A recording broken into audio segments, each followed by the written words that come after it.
이 사람들은 물 없는 샘이여 광풍에 밀려가는 안개니 저희를 위하여 캄캄한 어둠이 예비되어 있나니. 자, 이 사람들은 누굽니까? 이 사람들은 거짓 선생이죠. 우리가 여기서 한 가지 기억해야 될 것은 거짓 선생이 나하고는 전혀 관계가 없는 거라고 생각하고 이 말씀을 보면은 이 말씀에 의미가 없습니다. 내가 혹시 거짓 선생일 수도 있다는 생각을 가지고 이 말씀을 들으시기 바랍니다. 그는 마땅히 그냥 내가 거짓 선생이 될 수도 있다고 생각하는 그게 아니라 실질적으로 여러분이 거짓 선생과 똑같은 삶을 살 수가 있다는 걸 알아야만 됩니다. 근데 거짓 선생, 이 거짓 선생들은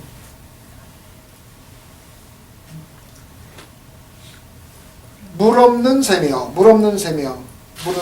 샘이 어찌 샘이 되는 겁니까? 물이 있어서 샘이 되는 거예요. 물이 없으면은 실질적으로는 샘이 아니고 그냥 구덩이에 불과합니다. 구덩이에요. 근데 겉으로 보니까 샘이야. 근데 가까이 가보니까 물이 없어. 그건 그 샘입니까? 아닙니까? 샘이 아니잖아요. 그죠? 생긴 거, 외형은 똑같이 샘같이 생겼는데 샘이 아니야. 왜? 물이 없기 때문에. 거짓 선생들은 겉으로 보면은 기독교인 맞습니다. 정말 기독교인이다. 왜? 교회 나가서 예배 보죠. 찬양하죠. 또 성경 읽죠. 겉으로 보면은 기독교인의 전혀 하자가 있습니다. 없습니다. 그런데 거기에 뭐가 없습니까? 물이 없습니다. 물이 뭡니까? 생수입니다. 생수는 누구입니까? 예수님이죠. 그 어디에 나옵니까? 요한복음 4장에 나오면은 가죠. 사마리아 여인과 예수님이 샘물 곁에서 나누는 대화가 나와 있죠. 그래서 나는 생명수니 너희들이 야곱의 샘에서 먹는 물은 먹고 나면 금방 목이 마르지만은 생명수인 나를 먹으면은 영원히 목마르지 않을 것이라고 얘기를 해줍니다.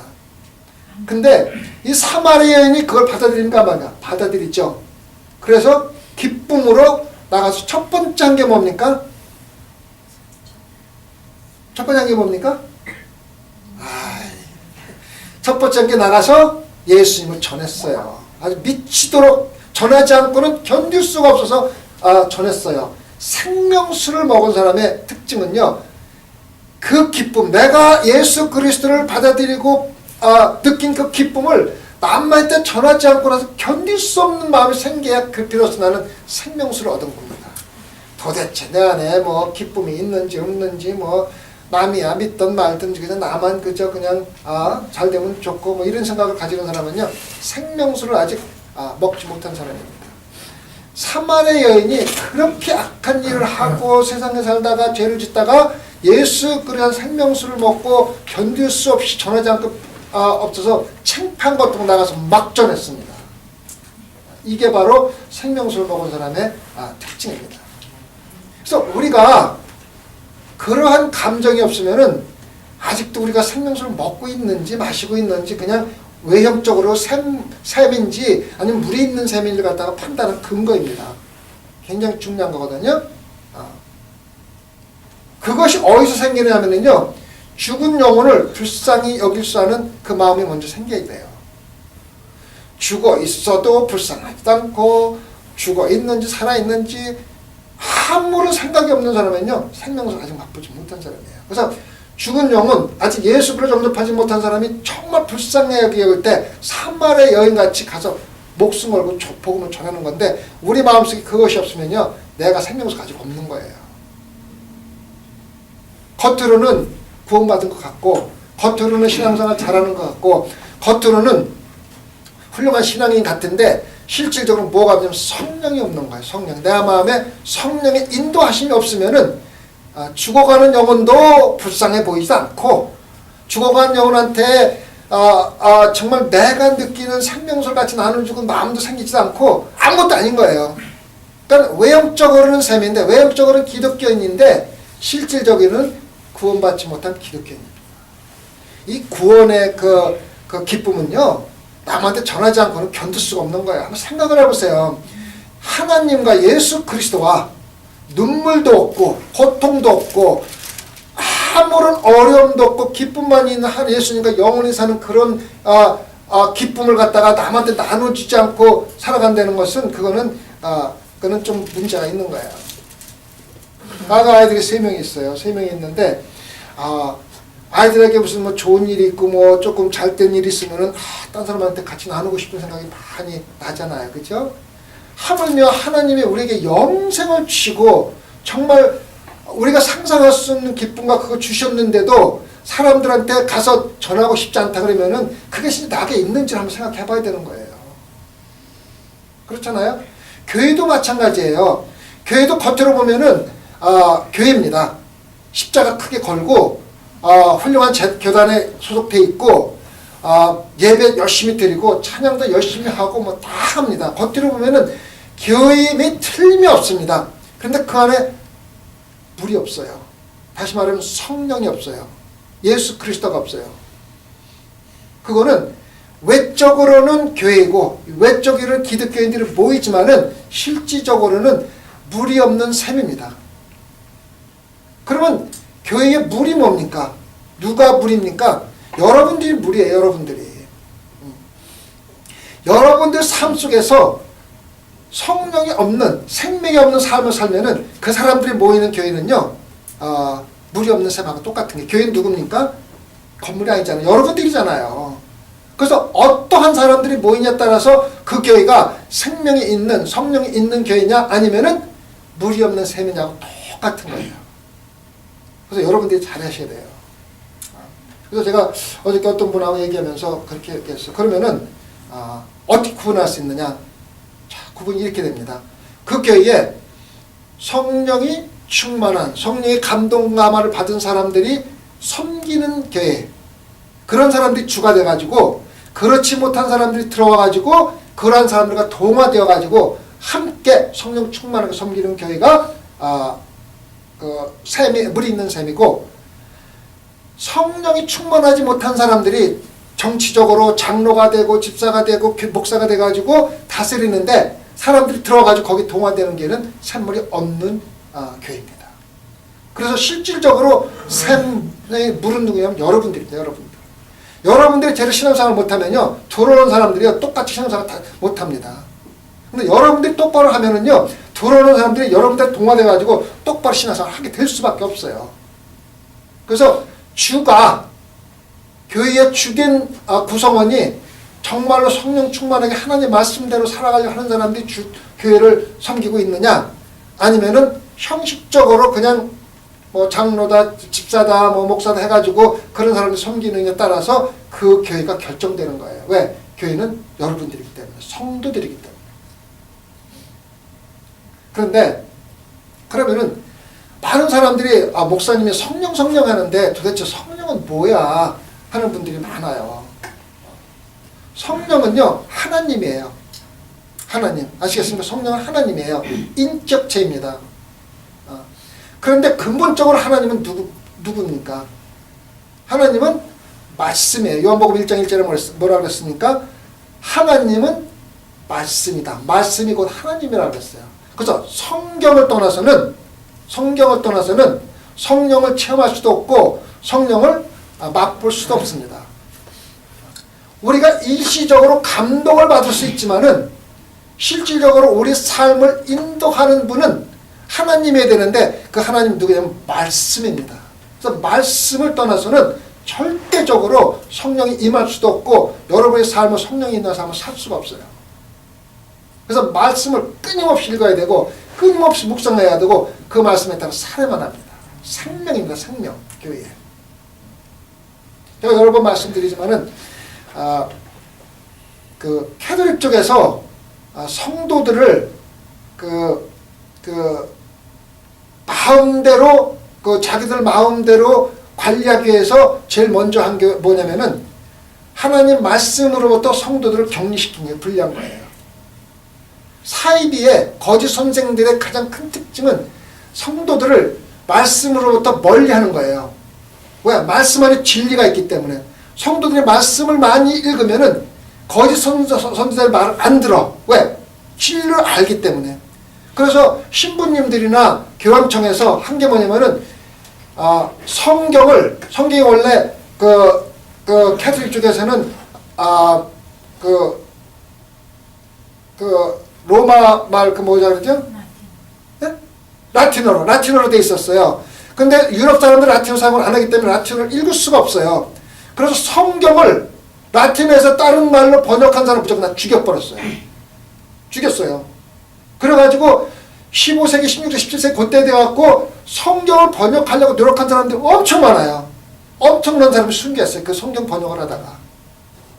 왜? 성도들이 성경을 알고 진리에 가까워지면은 신부님이나 교황청의 말을 안 듣거든. 자기들의 마음대로 컨트롤 못 하거든. 뭔지 아시죠? 사이비 종교들이, 거짓 성경 하는 거 뭐냐면, 가능하면은 진리의 말씀 성경에서 멀리하고 자기 설교 말씀이나 자기 가르침에 따르도록 만드는 거예요. 그래야만 자기들이 컨트롤하기 쉬우니까. 그래서 여러분들이 성경 말씀을 멀리하고 교회 목사님의 말씀과 말씀과 설교에만 의존하면은요, 교회 목사가 인도하는 데 따라갈 수밖에 없어요. 무슨 얘기인지 아시겠죠? 그래서 여러분은 성경 말씀이 하나님이고, 하나님의 말씀이 성경이라는 걸 갖다가 알고, 성경을 매일같이 묵상하고 성경 말씀을 살아야 돼요. 그게 굉장히 중요한 겁니다. 그렇지 않으면은 여러분들의 삶은 정말로 강풍에 날아가는 안개와 같은 겁니다. 광풍에 날아가는 안개와 같다는 말은 뭐냐면은, 우리가 교회 나와서 목사님이 설교 잘하면은 감동을 받습니다. 감동을 받는데 일시적인 감동을 받는 거예요. 그래가지고 일시적으로 감동받아서 뭐 신앙생활 열심히 하는 것 같고 성령 충만한 것 같지만 실제로 보면은 안개가 해가 뜨면서 쑥 사라지잖아요. 그냥 시간이 지나고 얼음이 닥치면 그냥 사라져버리는 거예요. 일시적인 감동밖에 못 받는 게 안개 같은 신앙생활이에요. 그래서 제가 지난번에도 말씀드렸지만은 설교 잘하는 목사 하나, 말 잘하는 목사 하나와 또 잘 구조적인 조직을 하면은 대형교회를 만드는데 성령 없이, 하나님 말씀 없이 대형교회를 만드는 데 전혀 문제가 없어요. 구글 같은 회사들은요 10만 명 이상이 일하는데 그 사람들은 하나님과 관계없이 지도자가 잘 지도해가지고 그렇게 큰 회사를 만드는 거예요. 그래서 큰 교회도 큰 회사와 같이 똑같이 진짜 말 그럴듯하게 잘하고 조직적으로 잘 구성하면은 큰 교회를 구성하는데 전혀 문제가 없어요. 실질적으로 대형 교회들 중에서 무리 없이, 생명수가 없이, 성령이 없이 그렇게 커진 교회들이 대단히 많습니다. 그래서 말 잘하는 목사를 모시기 위해서 몇 억씩 투자하는데 전혀 문제가 없어요. 전혀 두려워하지 않아요. 몇십억이라도 이 목사만 모셔오면은 우리 교회는 부흥한다는 생각 속에서 훌륭한 목사를, 말 잘하는 목사를 모셔오는데 전 투자를 다 합니다. 굉장히 위험한 거예요. 그래서 실질적으로 샘물은 목사 설계도 아니고 목사도 아닙니다. 여러분들입니다. 교회는 여러분들이 교회입니다. 그래서 여러분들이 끊임없이 말씀을 읽고 묵상하고 말씀대로 살아가고 성령 충만함을 받는, 성령 충만함은 말씀으로 충만히 채워진다는 뜻이거든요. 그래서 말씀에 따라 살아야만 합니다. 아시겠죠? 그래서 우리는 소망교회는 정말로 새벽예배 나오시는 여러분들, 성령이 충만하고 말씀에 따라서 살아가고 말씀을 끊임없이 묵상하는 사람들이 주가 돼가지고 소망교회에 들어오시는 초신자들이라든가 혹 잘못된 생각을 갖고 있는 분이라든가 그런 분이 오실 적에 여러분들과 동화돼갖고 여러분들과 똑같이 돼가는 게 우리 소망교회 목표가 되어야 됩니다. 절대로 세상적인 생각을 가지고 있는 사람이 교회의 지도자가 되고 섬기는 자가 되어서는 안 됩니다. 그러면 그 사람들 하는 대로 따라갈 수밖에 없어요. 그 사람들 결정할 대로 갈 수밖에 없고 그 사람들 가르치는 대로 따라갈 수밖에 없어요. 아시겠죠? 여러분들의 사명이 대단히 큽니다. 누가 소망교회 들어와도 여러분들과 동화돼가지고 함부로 소망교회를 세상적인 길로 끌어갈 수 없도록 만들어야 됩니다. 누구냐? 여러분들이. 그래야 물이 있는 삶이 되는 거예요. 물이 없는 삶의 가장 큰 문제는 뭐냐면요, 마지막 때입니다. 우리가 신앙생활 할 때 그게 물이 없는지 있는지를 갖다가 우리 영적으로 눈을 잘 모르는데 마지막 때 가면 다 나타납니다. 그러니까 이스라엘 그 야곱의 샘물이라고, 야곱의 샘이라고 그랬거든요. 광야에서 옛날에는 양들을 칠 적에 광야에서 키웁니다. 지금도 이스라엘 가보면은 사해 쪽으로 쭉 내려가보면 거기가 광야인데, 사막인데, 사막이라고 그래갖고 모래가 있는 사막이 아니라 아리조나 같은 데 가보면은 푸른 풀이 없는 사막이 있잖아요. 그런 사막이라 산골이라 양들이 조금씩 나는 물도 먹고 자꾸 이동을 하게 돼 있어요. 이동을 했는데 샘물이 치명적인 역할을 합니다. 그래서 옛날에는 샘을 많이 팠잖아요. 그 샘 갖고 막 싸우기도 하고 그랬잖아요. 근데 광야에서 있다가 샘이 있어갖고 막 갔는데 실제 가보니까 뭐가 없어요? 물이 없는 거야. 물이 없는 거야. 그럼 뭡니까? 엄청난 실망과 좌절이 되는 거예요. 샘이 있어서 물이 있는 데를 찾아갔는데 물이 없는 거예요. 우리 신앙생활도 마찬가지예요.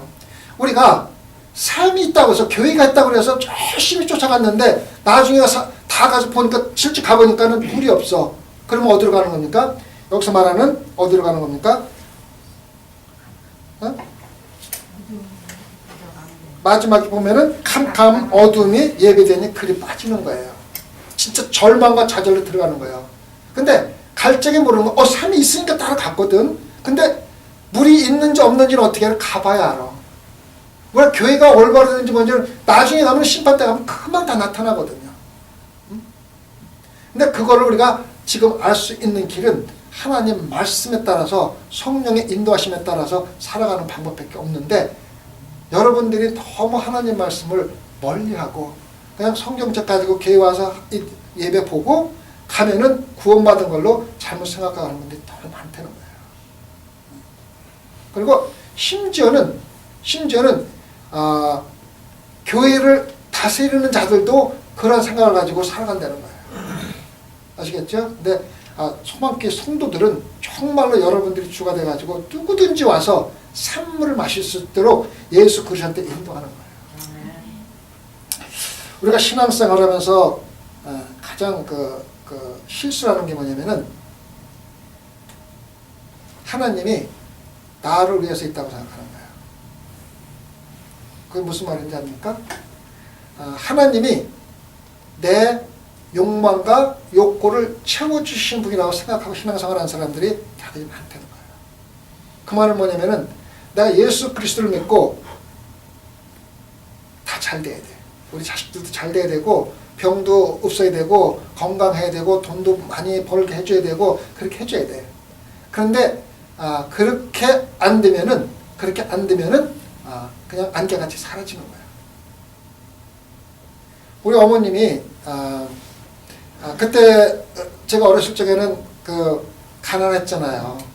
부유한 사람들도 많았지만 일반적으로 가난했기 때문에 좀 넉넉하게 살 수 있는 방법이라면 뭐든지 했어요. 그래서 우리 어머님도 아주 생생하게 기억이 납니다. 옛날에는 장독대에다가 냉수를 떠놓고 많이 빌었어요. 그 비는 주가 뭐냐면 잘 살게 해주십시오는 거예요. 그 다음에 떡을 하면은 각 광이나 벽장이나 방에다 다 갖다 먼저 놓고 나서 그 다음에 먹었어요.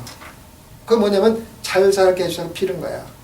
우리 어머님은 잘 살게 해준다면 절에도 가셨고, 잘 살게 해준다면 교회도 갔고, 하여튼 잘 살게 해주고 자식들 잘 되게 해준다면 뭐든지 다 했어요. 무슨 말인지 아시겠죠? 근데 우리가 신앙생활이 그런 식으로 하는 거야. 내가 잘 되게 해준다면은 교회 가서 열심히 하겠다는 거야. 기도도 열심히 하고 철야도 하고 금식도 하고 다 하겠다는 거야.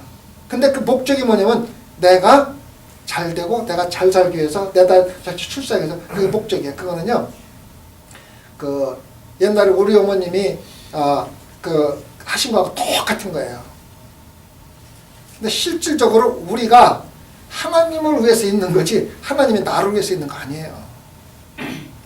예배도 하나님께 드리는 거고, 기도도 하나님께 드리는 거, 찬양도 하나님께 드리는 거, 다 하나님께 드리는 거지, 내가 하나님을 위해서 있는 거고 내가 하나님 위해서 하는 거지 하나님이 나를 위해서 있는 거 아니에요. 근데 우리는 신앙생활을 하면서 다 부분이 하나님이 나를 위해서 있다고 생각하기 때문에 내 욕망을 채워줘야 된다고 생각하기 때문에 그것이 안 되면은 교회를 떠나고 쉽게 관계처럼 사라져가는 거예요. 그게 굉장히 큰 문제입니다. 여러분 분명히 말씀드리는데 여러분이 하나님으로 서 있는 거지 하나님 여러분이 있는 거 아니에요. 아시겠어요? 우리는 안개같이 살아야 존재에 불과하지만은 하나님을 통해서 거룩하다 칭함을 받고 그게 칭의입니다. 내가 내일 설교 때 말씀을 드리는데 우리 구원에는요 3단계가 있어요. 과거의 구원이 있고 현재 구원이 있고 미래의 구원이 있습니다.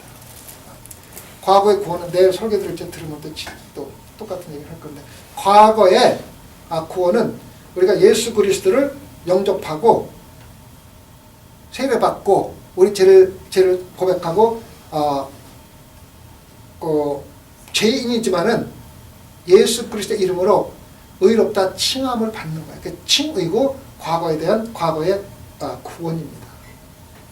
그 다음에 현재 구원이 있습니다. 현재 구원은 성화입니다. 우리가 신앙생활에서 매일매일 하나님과 가까워지려고 신앙적으로 성장하는 게 바로 현재의 구원입니다. 이 성화가 없으면은요 안 됩니다. 과거에 우리가 과거의 구원의 증거가 뭐냐면 지금 성화하는 과정입니다. 그래서 지금 전혀 영적으로 성장하지도 않고 신앙적으로 성장하지도 않으면 그분은 과거의 구원을 못 받은 거예요. 그 다음에 마지막 구원이 미래의 구원입니다. 이게 뭐냐면 영화입니다. 영화. 하나님과 똑같이 영광을 받는 겁니다. 우리가 하나님과 똑같이 천국에서 손을 맞잡고 하나님과 얼굴을 맞대고 영화스럽게 사는 거예요. 그래서 마지막 미래 구원이 영화입니다. 아시겠습니까? 그래서 영화를 받을 수 있는 사람은 반드시 미래의 구원을 받았어야 되고 지금 성화되어야 되고 성화되어가면서 하나님과 하나가 되는 겁니다. 그게 바로 살아있는 믿음입니다. 살아있는 믿음은 반드시 성장을 해야만 하는 거예요. 살아있을 때는 죽음과 틀린 것 마냥 성장을 해야 되는 거잖아요. 근데 우리의 대부분은 이 신앙생활이 막 굴곡은 있다 하더라도 보편적으로 쭉 올라가야 되는데 막 굴곡이 있으면서 전혀 올라가지도 않고 둘이 내려가는 사람들이 많이 있어요. 그러니까 막 굴곡이 있는 건 인정을 하는데 전반적으로 이렇게 올라가야 되는데 그냥 수평으로 나가다가 어쩌면 떨어지는 게 아니다. 그런 사람은 죽은 믿음입니다. 성장하지 않은 건 죽은 믿음이에요. 그래서 우리는 반드시 하나님이 나를 있는 게 아니라 내가 하나님을 섬기는 거예요. 교회 다니는 것도 하나님을 섬기기 위해 다니는 거예요. 그러니까 그걸 알아야지 되는데 우리가 우리 욕망과 욕구와 우리 니들을 갖다가 채우기 위해서 교회를 다니니까 거짓 선생들이 그러한 우리의 약점을 이용해가지고 우리를 잘못된 길로 인도하는 거예요. 그래서 결국은 우리의 욕심 때문에 우리의 잘못된 신앙생활 때문에 우리의 만족을 채우기 위해서 거짓 선생에 끌려가가지고 그런 사람들과 같이 신앙생활을 하면서도 기쁘게 신앙생활을 왜? 그게 자기가 원하는 거기 때문에.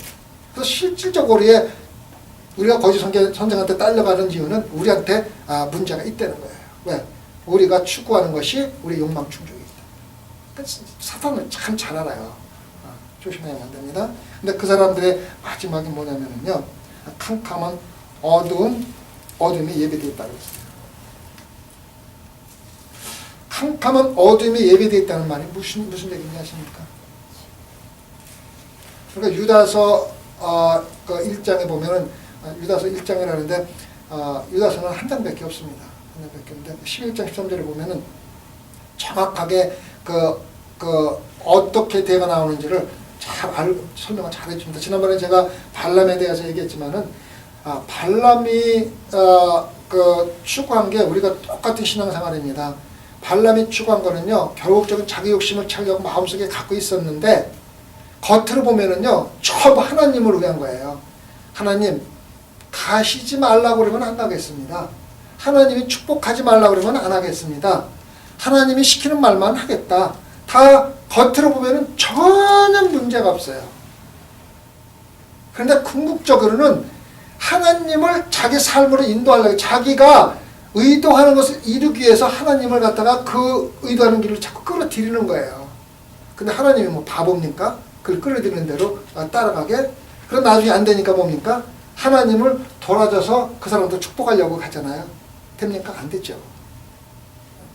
여러분들이 원하는 대로 하나님을 끌어가기 위해서 기도도 하고 예배도 드리고 교회 봉사도 하는 거는요, 발람이 한 짓이에요. 그 뭐냐면 여러분이 사입 선상하고 똑같은 거예요.